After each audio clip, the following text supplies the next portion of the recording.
Tokenization क्या होता है एलएलएम में? देखो, टोकनाइजेशन का सिंपल सा मतलब है कोई भी टेक्स्ट, कोई भी डेटा आपके पास आता है उसको स्मॉल पीसेस मतलब टोकन्स में कन्वर्ट करना। मॉडल आपका वर्ड नहीं पढ़ सकता है, टेक्स्ट नहीं पढ़ सकता है, सेंटेंसेस नहीं पढ़ सकता है, मॉडल सिर्फ और सिर्फ टोकन्स पढ़ सकता है।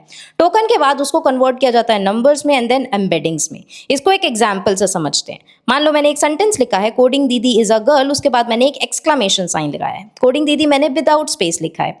अब जब मैंने कोडिंग दीदी लिखा है तो क्या ये एक वर्ड एक टोकन जनरेट करके देगा? जी नहीं। ध्यान देने वाली बात इसमें तीन है कि स्पेसेस मैटर करते हैं, ठीक है।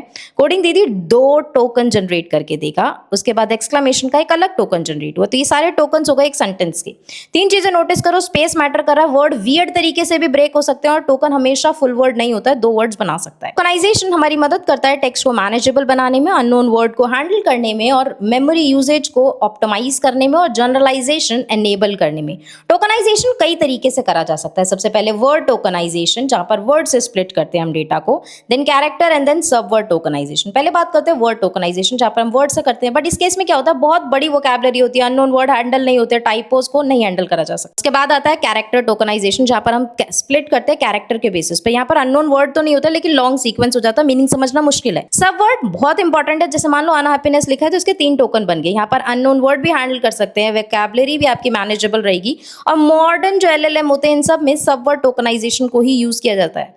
अब बात करते हैं कुछ एल्गोरिथम की। पॉपुलर एल्गोरिथम में 4 एल्गोरिथम है। फर्स्ट है BPE, word piece, sentence piece and unigram. सबसे पहला है बीपीई, जहां पर हम कैरेक्टर से शुरू करते हैं, मोस्ट फ्रीक्वेंट वर्ड्स को मर्ज करते हैं। अर्ली जीपीटी जैसे जीपीटी 2 में यही यूज होता था। वर्ड पीस जो है वर्ड में यूज होता है, जहां पर हम मोस्ट यूजफुल सब वर्ड को प्रिजर्व करते हैं, मतलब प्लेइंग में प्ले बहुत इंपॉर्टेंट है, तो ये प्रोबेबिलिटी के उस पर वर्क करता है। देन सेंटेंस पीस जैसे लामा जैसे मॉडल में होता है, जहां पर पूरे के पूरे टेक्स्ट को एज अ रॉ स्ट्रीम ही ट्रीट किया जाता है। देन यूनिग्राम, यूनिग्राम क्या करता है, मोस्ट प्रोबेबल टोकन सेट लेता है और ये ज्यादा फ्लेक्सिबल होता है एज कंपेयर टू बीपीई।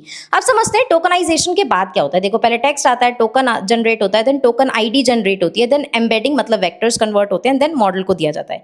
मान लो हेलो एक वर्ड है जिसके 2 टोकन बने, 2 टोकन आईडी और एक वेक्टर जनरेट करने के बाद मॉडल को दिया गया। टोकनाइजेशन हर कुछ अफेक्ट करता है, मतलब कि मॉडल वर्ड्स को तो नहीं देख सकता, टोकन देख सकता है। 1000 वर्ड का मतलब 1000 टोकन नहीं है। एपीआई जो चार्ज होता है वो टोकन के बेसिस पे करता है। बैड टोकनाइजेशन मतलब ये एक्यूरेसी भी खराब करेगा, मीनिंग भी, और अंडरस्टैंडिंग और जनरेशन के लिए अच्छी टोकनाइजेशन होनी चाहिए।